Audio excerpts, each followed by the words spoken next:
தொடர்ந்து இந்த தருணத்திற்கான தலைப்புச் செய்திகளை நாம் பார்க்கலாம். சட்டமன்ற தேர்தல் வருவதால் கரூர் துயரத்தில் அரசியல் லாபம் தேட முயற்சிக்கிறது பாஜக என்று முதலமைச்சர் குற்றச்சாட்டு. கலவரம் நடந்த மணிப்பூர், உத்தரப்பிரதேசத்திற்கு உண்மை கண்டறியும் குழுவை அனுப்பாதது ஏன் என்றும் சரமாரி கேள்வி.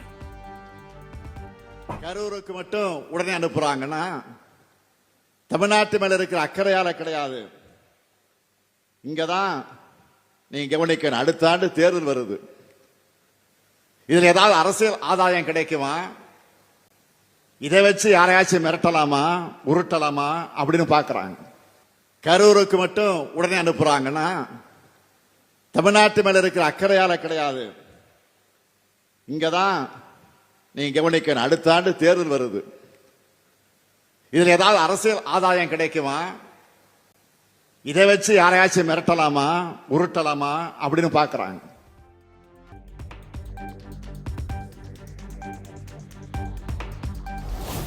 நிதி பகிர்வில் தமிழ்நாட்டிற்கு தொடர்ந்து ஓரவஞ்சனை செய்து வருகிறது மத்திய அரசு.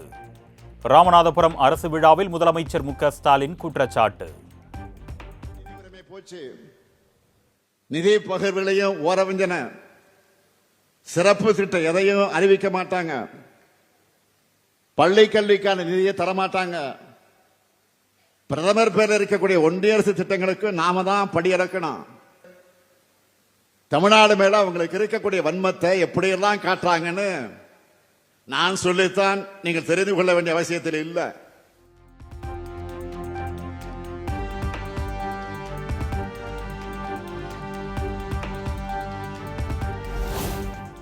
ராமநாதபுரம் மாவட்டத்தை தண்ணி இல்லாத காடு இனி எவரும் சொல்ல முடியாது என்று முதலமைச்சர் பெருமிதம். காவிரி கூட்டு குடிநீர் திட்டம் விரைவாக செயல்பட நடவடிக்கைகள் எடுத்து முடித்திருப்பதாக பேச்சு. ராமநாதபுரம் மாவட்டத்தினுடைய 3,82,500 நபர்களுடைய வீடுகளுக்கு தண்ணீர் வழங்க போறோம். இனிமேல் யாரும் எப்பவுமே ராமநாதபுரம் மாவட்டத்தை தண்ணி இல்லாத காடுன்னு சொல்ல முடியாது.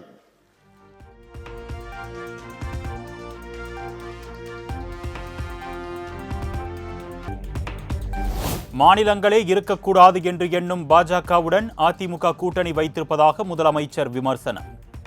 காமராஜரை கொல்ல முயற்சித்த RSS பாஜகவுடன் தவறு செய்தவர்கள் அனைவரும் பாஜகவுடன் கூட்டணி வைத்திருப்பதாக சாடல். கூட்டணி சேர்ந்திருக்கிறாங்களா? எதுவும் கிடையாது.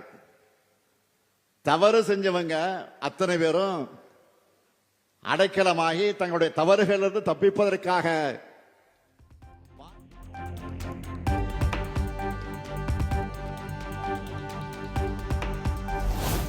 தமிழ்நாடு மீனவர்கள் நலன்களுக்கு மத்திய அரசு எதுவும் செய்யவில்லை என்று முதலமைச்சர் மு.க.ஸ்டாலின் குற்றச்சாட்டு.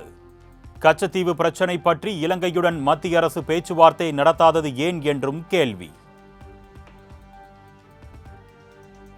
ஆனா ஒன்றியத்தை ஆளும் பாஜக அரசு நம்ம மீனவர்களை காக்க எதுவும் செய்யல.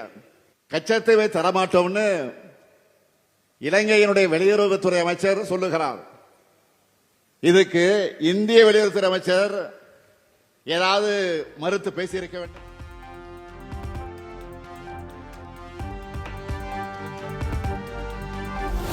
ராமநாதபுரத்தில் புதிதாக கட்டப்பட்டுள்ள கலைஞர் கருணாநிதி நூற்றாண்டு விழா ஒருங்கிணைந்த பேருந்து நிலையத்தை திறந்து வைத்தார் முதலமைச்சர்.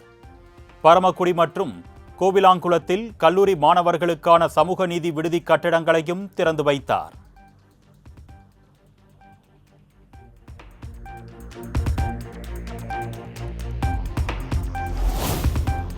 ராமநாதபுரம் மாவட்டத்தில் 738 கோடி ரூபாய் மதிப்பிலான 109 முடிவுற்ற பணிகளை திறந்து வைத்தார் முதலமைச்சர்.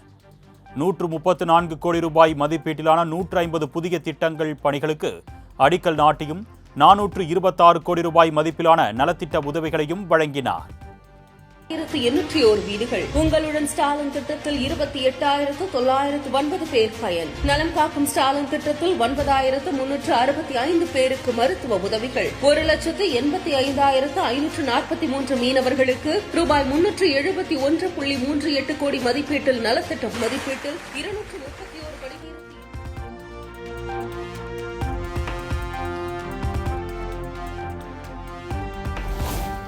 சென்னை சித்தரஞ்சன் சாலையில் உள்ள முதலமைச்சர் மு க ஸ்டாலின் வீட்டிற்கு வெடிகுண்டு மிரட்டல்.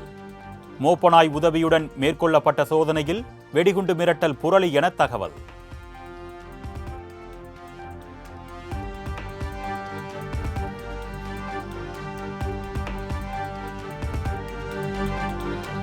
சென்னை விமான நிலையத்திற்கு இமெயில் மூலம் விடுக்கப்பட்ட வெடிகுண்டு மிரட்டலால் பரபரப்பு.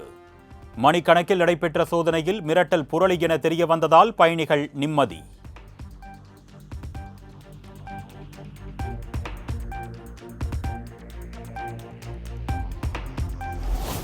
சென்னை தேனாம்பேட்டையில் உள்ள நடிகை த்ரிஷா வீட்டிற்கு வெடிகுண்டு மிரட்டல்.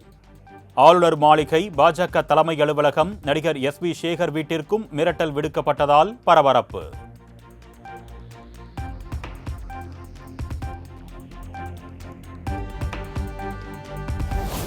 முதுமலை தெப்பக்காடு பந்திப்பூர் சாலையில் சென்ற வாகன ஓட்டிகளை அலறவிட்ட காட்டு யானைகள். வாகன ஓட்டிகளை 2 யானைகள் ஓட ஓட விரட்டிய காட்சிகள் இணையத்தில் வைரல்.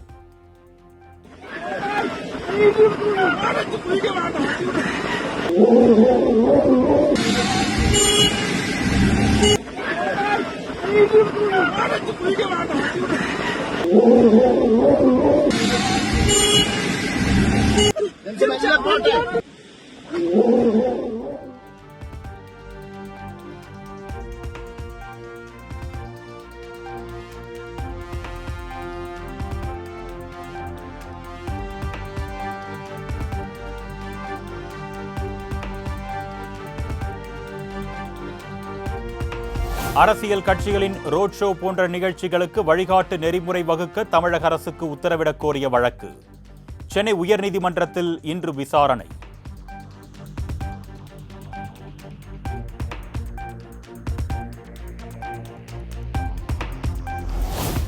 அரசு உரிய பாதுகாப்பு வழங்கியிருந்தால் 41 உயிர்கள் காக்கப்பட்டிருக்கும். தற்பொழுது தமிழ்நாடே தலைகுனிந்து நிற்கிறது. அரசுதான் உயிரிழப்புகளுக்கு பொறுப்பேற்க வேண்டும் என்றும் எடப்பாடி பழனிசாமி வலியுறுத்தல். சொன்னார், தமிழகத்தை தலைகுனிய விடமாட்டேன் என்று சொன்னார். இன்றைக்கு தமிழ்நாட்டிலே தலைகுனிந்து நிற்கின்ற காட்சி இப்பொழுது தொலைக்காட்சியிலே பார்க்கின்றோம். இன்னைக்கு நாடே அதிர்ந்து போய்விட்டது. தமிழ்நாடு மட்டுமல்ல, இந்திய நாடே அதிர்ந்து போய்விட்டது. இதுவரை எத்தனையோ அரசியல் கட்சிகள் தமிழகத்திலும் சரி இந்தியாவிலும் சரி இன்றைக்கு பொதுக்கூட்டம் நடைபெற்றுகின்றன. எந்த ஒரு பொதுக்கூட்டத்திலும்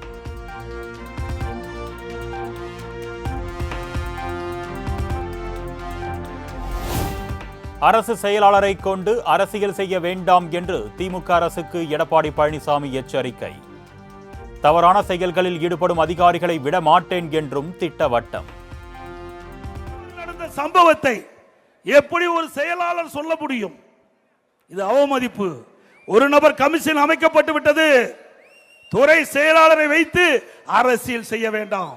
இதையெல்லாம் அண்ணா திமுக ஆட்சிக்கு வந்தவர்கள் தோண்டி எடுத்து இந்த தவறான செயலை ஈடுபடுகின்ற அதிகாரிகளை விடமாட்டேன். என்ன நினைச்சுக்கிட்டு இருக்கிறீங்க?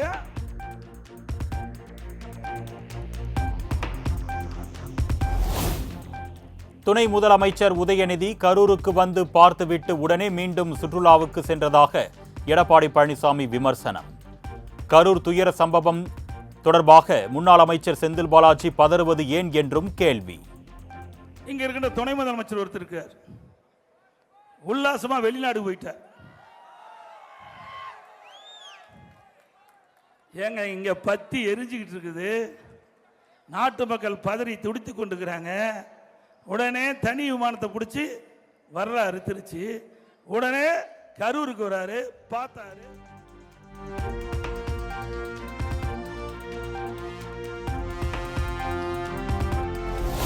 கோவை வெள்ளியங்கிரி ஆண்டவர் கோயில் வளாகத்திற்குள் வருகை தந்த ஒற்றை காட்டு யானையால் அலறியடித்து ஓட்டம் பிடித்த பக்தர்கள். அன்னதான கூடத்தில் இருந்த உணவை தின்று தீர்த்த யானையால் பரபரப்பு.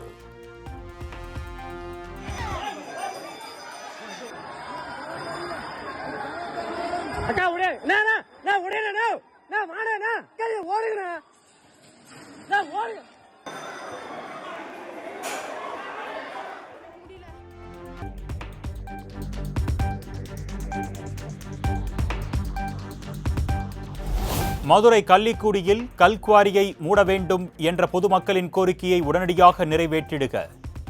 கனிம வளம் கொள்ளை போவதை அரசு கண்டுகொள்ளாமல் இருப்பது ஏன் என்றும் சட்டமன்ற எதிர்க்கட்சி துணைத் தலைவர் RB உதயகுமார் கேள்வி. பொதுமக்களும் தங்கள் பகுதியிலே வேளாண் விளைநிலம் சுற்றுச்சூழல் பாதிக்கின்ற வகையில் அனுமதி அளித்திருக்கின்ற அந்த கல்குவாரியை உடனடியாக அனுமதி ரத்து செய்ய வேண்டும் என்று தங்கள் மண்ணை பாதுகாக்க, தங்களுடைய விவசாய நிலங்களை பாதுகாக்க, வேளாண் உற்பத்தியை பாதுகாக்கின்ற ஒரு நியாயமான கோரிக்கை.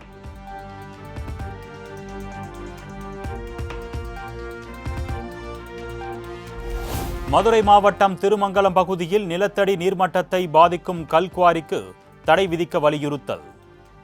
ஆதார், ஓட்டுநர் உரிமம், குடும்ப அட்டைகளை அரசிடம் ஒப்படைக்கும் போராட்டத்தில் கிராம மக்கள் ஈடுபட்டதால் பரபரப்பு.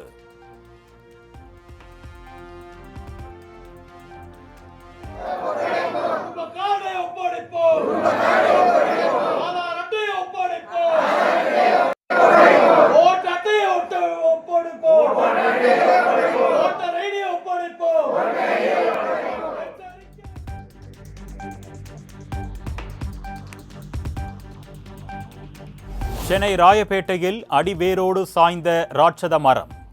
சாலையின் வழியே பொதுமக்களும் வாகன ஓட்டிகள் யாரும் செல்லாததால் அதிர்ஷ்டவசமாக உயிரிழப்புகள் தவிர்ப்பு.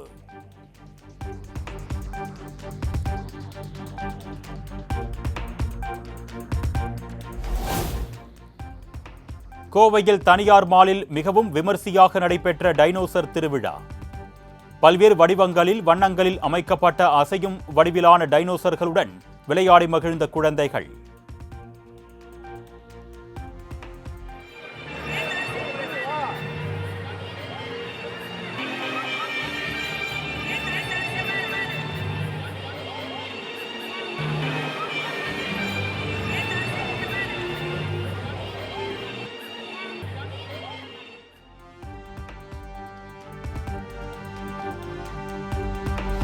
கிருஷ்ணகிரியில் நவராத்திரி திருவிழாவையொட்டி நடைபெற்ற தேர் திருவிழா. அலங்கரிக்கப்பட்ட 10க்கும் மேற்பட்ட சப்பரங்களில் எழுந்தருளி பக்தர்களுக்கு அருள்பாலித்த சாமிகள்.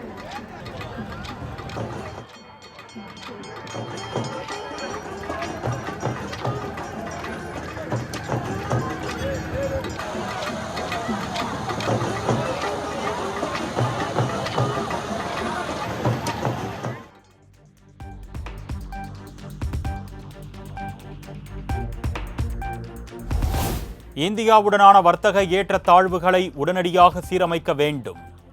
டிசம்பர் மாத தொடக்கத்தில் அதிபர் புட்டின் இந்தியாவுக்கு வருகை தரவுள்ள நிலையில் ரஷ்ய அரசுக்கு உத்தரவு.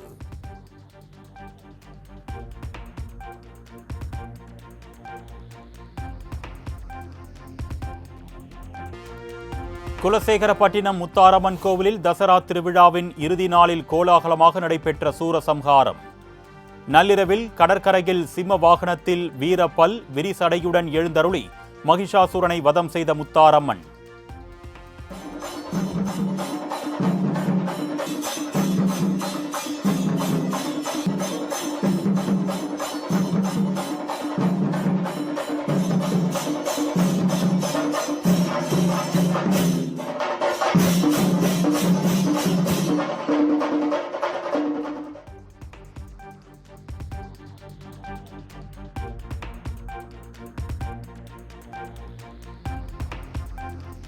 குலசேகரப்பட்டினம் தசரா திருவிழாவை முன்னிட்டு முத்தாரம்மன் கோவிலில் குவிந்த லட்சக்கணக்கான பக்தர்கள்.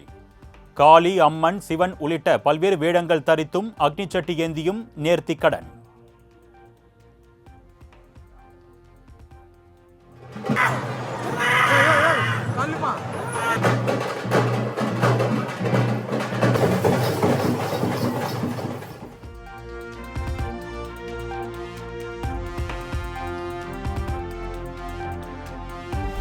தசரா திருவிழாவையொட்டி குலசேகரப்பட்டினம் முத்தாரம்மன் கோயில் கடற்கரையில் குவிந்த லட்சக்கணக்கான பக்தர்கள்.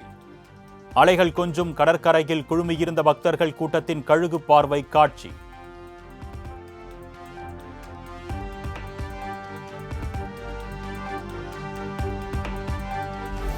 உலக புகழ்பெற்ற மைசூரு தசரா திருவிழா கண்கவர் ஊர்வலத்துடன் நிறைவு. லட்சக்கணக்கான பொதுமக்கள் இருபுறமும் திரண்டு பாரம்பரிய விழாவின் பிரம்மாண்டங்களை கண்டு ரசித்தனர்.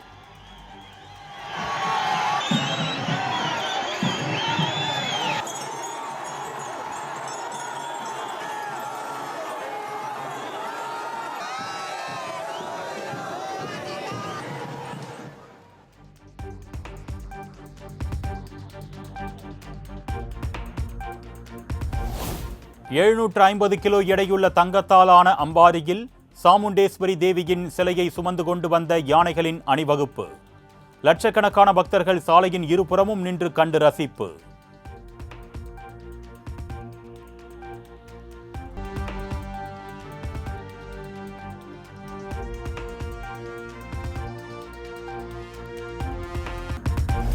திருவண்ணாமலை அருகே இளம்பெண் பாலியல் வன்கொடுமை வழக்கில் கைதான காவலர்கள் இருவரும் நிரந்தர பணி நீக்கம். காவலர்கள் இருவரும் பணியிடை நீக்கம் செய்யப்பட்ட நிலையில் டிஸ்மிஸ் செய்து டிஜிபி அதிரடி உத்தரவு.